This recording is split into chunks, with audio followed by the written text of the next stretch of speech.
clearly you're a long way from your normal region here, talking to European risk managers. What are you telling them about Africa itself as a place for business?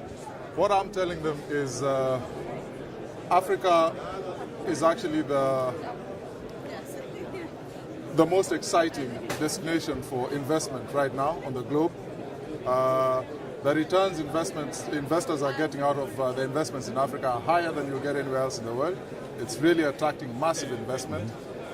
But along with that opportunity comes a need to understand the environment that you're going into. Yeah. And my main message to the risk managers here is that in Aon, they have a partner that truly understands the continent and can make the entry into that market a lot smoother than if they went alone. So that's my key message. I mean, a lot's said about China's explosive growth at 7-8%, but the whole of Africa has been growing at pretty much 5% GDP recently, and that makes it a hugely attractive target. Yeah. I mean, if you look at it, 7 of the top 10 fastest growing economies in the world at the moment are in Africa. If you project this into the future, it's going to be, right now we are at sort of the bottom end of the S-curve in that growth. So we expect to get even more faster growth out of Africa over the next 20 to 50 years. And yeah, a lot of people say Africa is now where the Asian economies were in the 80s. And the potential is even bigger, isn't it? Because and the potential is even massively bigger. If you extrapolate it out, will Africa as a continent not have the largest number of people of potential working age eventually as well? That is the other interesting thing about the growth in Africa. It is not entirely resource driven or driven by resource extraction. No. It's also, as you said, rightly say, the demographics of Africa, the fastest growing young population in the world, in a world where in Europe and the Western world, the young population is declining. Now this means in the future, not only will the workers of the world come from Africa, but the markets of the world will also be in Africa. I mean, if you're going to be selling cars and fridges and phones and things like this in the future, and you're not thinking about Africa as a market, you'll quickly become irrelevant. So it's really exciting times for Africa right now. We've heard a lot about the opportunities, and I know when I speak to risk managers about the potential attractiveness of investing in Africa, some of them are deterred by the sort of the threats and the dangers that exist within the continent and consider it to be a risk too far for their company. So what can you say to reassure them on that? What I would say, there's an interesting study that was done by Ernst & Young, and in that study they interviewed over 500 potential investors in Africa. Half of them were investors that already had a business in Africa. Half of them did not have any business in Africa. The half that didn't were extremely pessimistic. The half that did were extremely optimistic. So that it just shows you the perception gap that exists. Yeah. There are risks in doing business in Africa, that's for sure. And these will range from,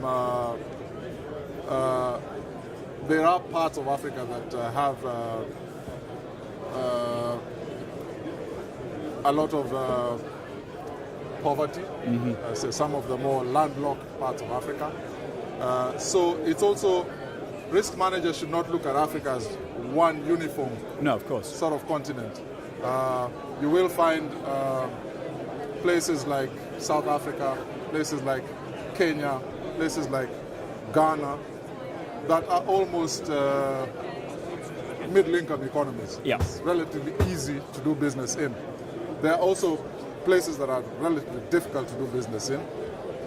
But in general, what I would tell risk managers is do not expect doing business in Africa to exactly mirror what it's like to do business in Europe or wherever, because the time frames, you should obviously expect time frames for getting things done to be a bit longer than they are in the West. You mentioned there about Kenya. I know that's where you're based, and clearly that was the scene of some very terrible and tragic events in the last week or so.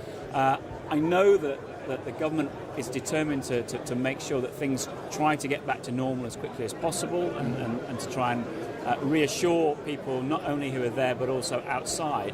What can you say to business that possibly is thinking about investing in Kenya that continues to be a safe place? What I would say is terrorism is a global problem. The incident in Kenya a week ago at the Westgate shopping mall,